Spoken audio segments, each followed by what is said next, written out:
Un smartphone à moins de 220 €, c'est pas une blague, c'est le Realme C67. Mais à ce prix-là, qu'est-ce qu'on a? Là où le Realme C67 est très fort, c'est sur son autonomie. On peut jouer à un jeu ou regarder un film de plus de 2 heures, tout ça sans perdre moins de 10% de batterie. Ça, c'était pour le positif, mais pour le reste, Realme a fait le strict minimum.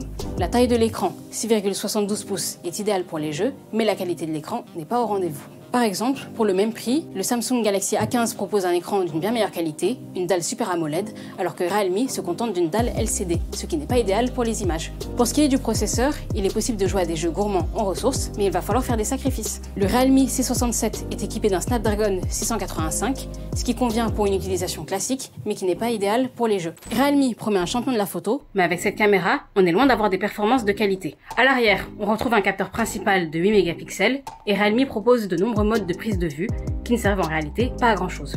Bon là, j'ai fait le procès du Realme C67, mais à ce prix-là, on ne peut pas s'attendre à du haut de gamme. Bon, on est quand même un peu déçu au vu des promesses de Realme niveau photo, mais aussi par rapport aux concurrents qui proposent au même prix un smartphone de meilleure qualité.